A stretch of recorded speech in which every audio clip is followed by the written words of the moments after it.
What's up, everybody? Happy new comic book day. It's that time of the week, and I got a decent haul today. I picked up some back issues. I picked up 2 Independents, 4 DC, and 5 Marvel. So let's check out what I got.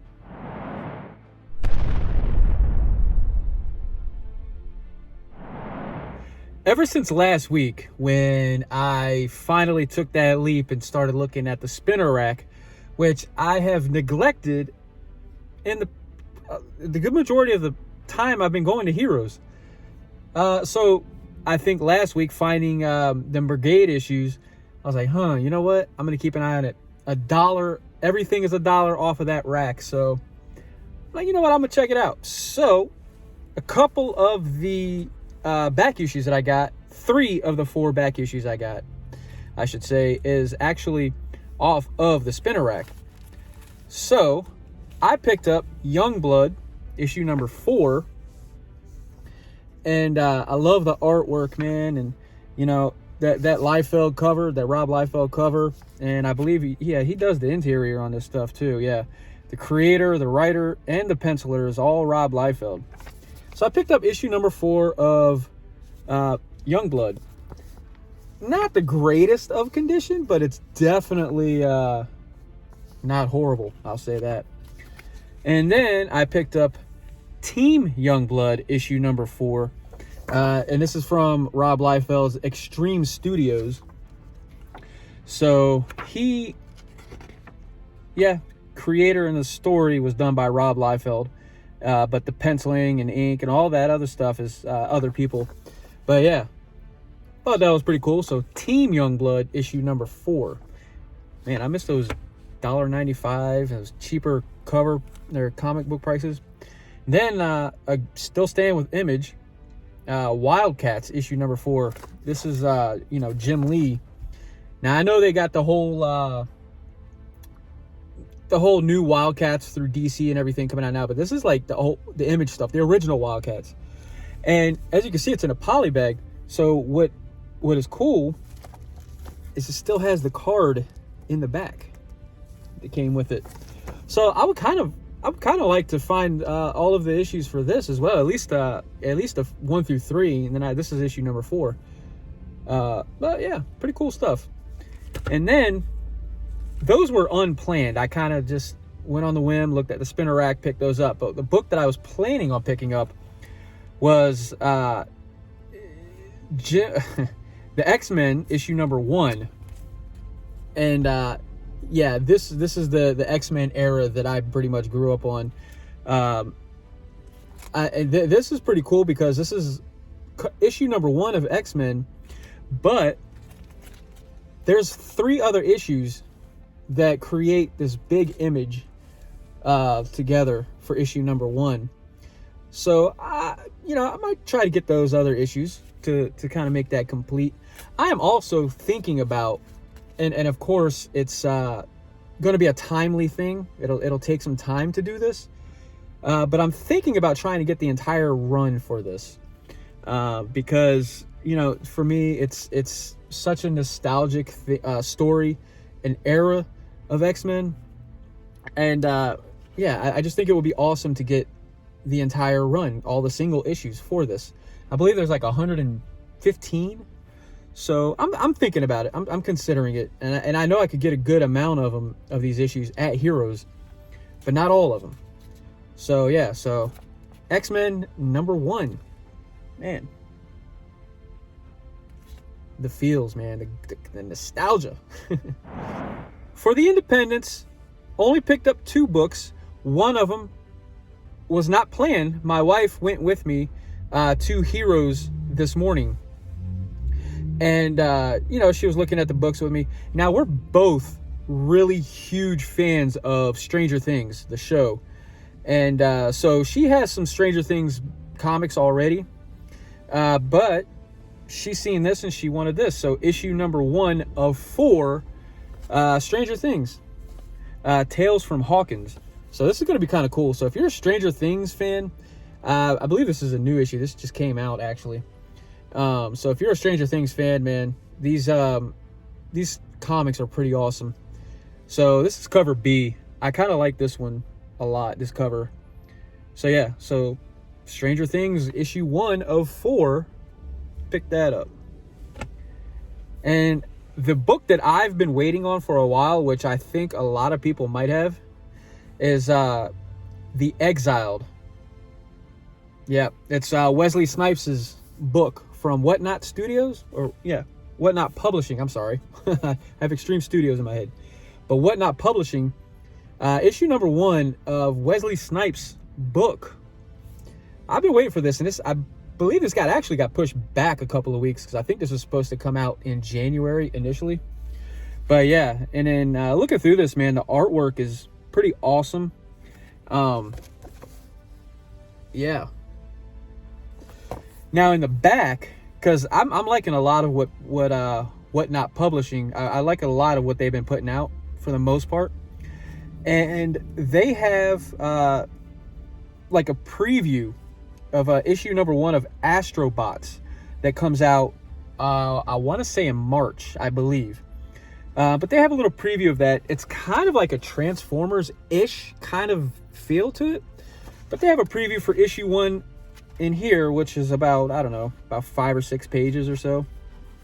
So yeah, that's Astrobots is another book that I'm looking forward to.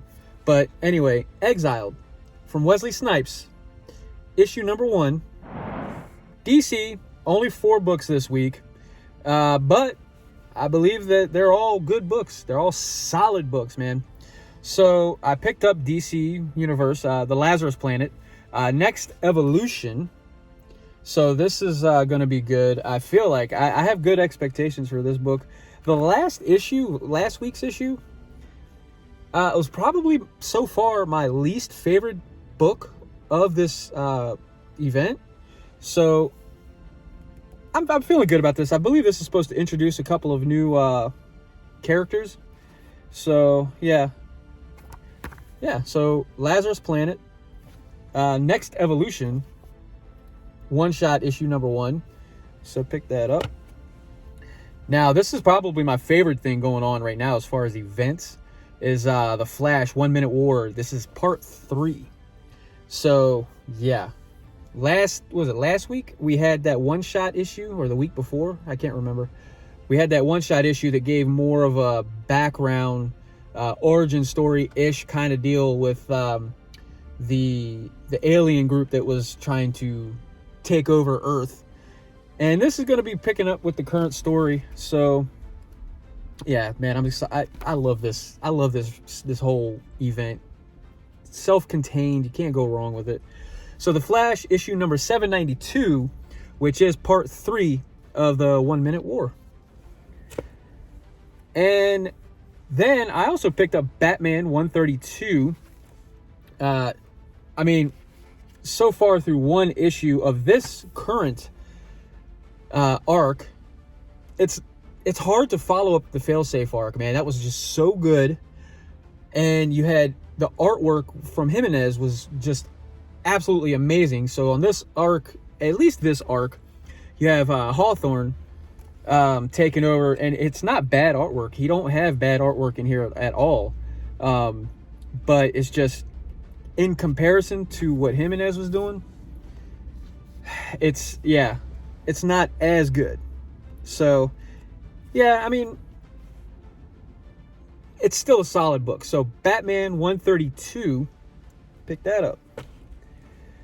And probably, honestly, could be my favorite Batman thing going on right now, which happened on accident for me, because I initially wasn't even planning on getting this issue number 1, but right now I got issue number 4 of the Batman and Joker, the Deadly Duo. Man, this is probably at the moment my favorite Batman thing going on right now. Like I said, I mean, I initially wasn't planning on buying it, but you know, I went ahead and picked it up, and you know, I've been loving it, man. The artwork is pretty awesome. Got that scratchy kind of, you know, artwork in it. Yeah. But Batman and the Joker, Deadly Duo, book 4. Now for Marvel. I have 5 books for Marvel this week. And I think they're all pretty solid too. I'm looking forward to every single one of them. Now, the first book I picked up was X-Men Legends, issue number 6. We're getting the whole origin story, I think, of Bishop. So, yeah. X-Men Legends, issue number 6. And also, it's like the one-shot tie-in for Sins of Sinister, but Storm and the Brotherhood of Mutants. Yes, Storm is playing a big role so far, it appears like, through the first issue.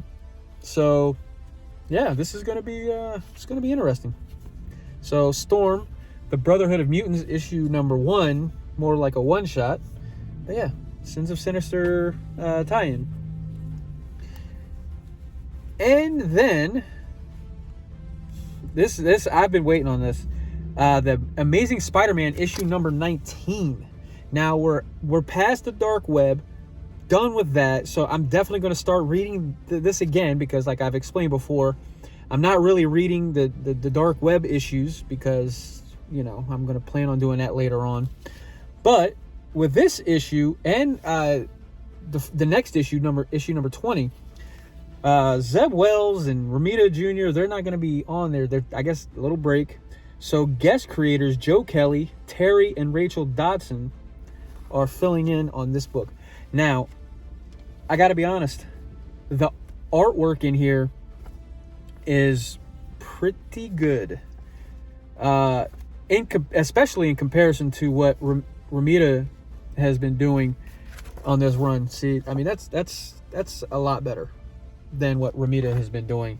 Now, I'm not going to dog Romita because I have been enjoying it. Could it be better? Absolutely. But this is what we got right now. So, Amazing Spider-Man issue number 19 with the guest creators. I'm definitely looking forward to that. And issue number 4 of Secret Invasion. Man, I'm surprised that this book has not been more talked about than it has been, because I mean it's pretty awesome. Now the artwork in here, amazing. Look at Iron Man. Get blocking my face. But yeah, the artwork here is awesome. So I know the original Secret Invasion was a huge deal, and I'm kind of surprised as to why this isn't being talked about, like I said. And this is, I believe, the penultimate issue number 4. I think this is a 5-issue run, so we'll see. But yeah, Secret Invasion number 4. And the issue that not only myself but a lot of people have been waiting for is Daredevil issue number 8, and this is when it all goes down. The Punisher and Daredevil, they start to throw hands. They're throwing fists in this issue. Yeah, I don't want to glance at it too much, but yeah, I mean the artwork in here has just been something unreal. So yeah, man, I think every time I talk about this Daredevil run or this Punisher run, I always feel like I'm mentioning this collision course that's about to, you know, bottleneck, and then just the top's about to blow off of it. So Daredevil issue number 8, I can't wait to read this. Well, there you have it, guys. That is my haul for the week. So let me know what you guys think. Comment, subscribe, all that good stuff. There's a link below that has my Facebook page, my Instagram. So check those out, please. And yeah, I'm gonna catch you guys on the flip side.